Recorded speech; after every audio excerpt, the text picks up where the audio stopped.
You're a tourist, the man says, nodding. Yeah, I say, rather relieved. A tourist is someone I can happily play. But if he's playing me, with me, then he could be playing with me, but that's unlikely. He's not pretending to be a tourist too. You're lost, the man says. He takes out a pamphlet. This is where you want to go. You'll love it. Not now. Tomorrow. Show them this when you go there, so they see my name. He hands the pamphlet to me, then offers me his hand. My name is Majid.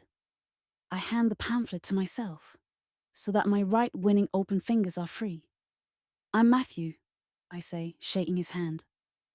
Nice to meet you. I release his hand and glance at the pamphlet.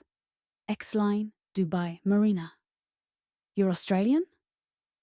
Yeah, I say. You call it a flying fox, then? The man says. This is the best in the world. You'll start on the 42nd floor of an Amwaj tower, 170 meters above the ground, then go over the marina, and land on the mall. You'll love it. Oh, I say, nodding. All right then. Yeah, I'll give it a go. You haven't seen Dubai until you fly over it, Majid says. He clearly doesn't know who I am, so I guess talk about the islands won't be amiss. Do you know anything about Australia? I ask. Land of kangaroos and koalas, Majid says. I smile. Not that Australia, I say. The artificial island. I point to the right, like I know what I'm doing. Oh, Majid says. Oh, you won't be able to get there. That, Matthew, is a private island. Nothing there yet, I think. It's just maybe 1 million tons of sand. I nod. I see, I state. No flying fox. I laugh. Haha, Majid says. Oh no. Nice meeting you, Majid, I say, offering my hand. We shake hands again. You too, my brother, Majid says. X-Line tomorrow, yeah? For sure, I say, nodding, before continuing on my way down the footpath alongside Old Mina Road. It's his job to sell someone pushing me into the sky, but it's my job to buy solid ground. That said, I'll go over the building sometime, sure.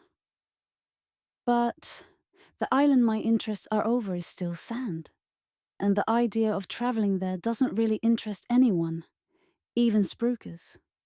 It's like a site in northern Lusaka, Zambia, where valuable waste is hard to find, because everyone else is picking it up before it even ends up there. Because they don't want to end up penniless themselves. They're more brilliantly organized, like tours, labor, workers, campaigns, religion, departments, rooms, and perhaps protests, and modern states. Like business is bad, but they're picking the pieces up, like they're women, while I'm all alone on a deserted island. Who can even reach it? I can't even see it. From where I'm walking now, even if I could, it's not easy to tie funding to calm, and this is settled over the island like women at home in Dubai. And supposedly their lives, tied to men. And I can't even feel ties with faraway towns, let alone make even closer ones. The calm's just not exciting enough. My job ties me to a tiny island. My behavior isn't even tied up with anything happening here. Strengthening family ties with women seems only possible by first strengthening them with their husbands. There won't be too many ties with others if I'm competing with them, weak as I am. I can't tie them. Nor can I make their family ties weaker, like by simply moving away myself. A single person's calm is not enough to tie anyone to the island. My lines tie in with barely any facts. Men certainly can't tie some knot in Dubai. This is a tangled tale, like contracts. And I don't see any zipline.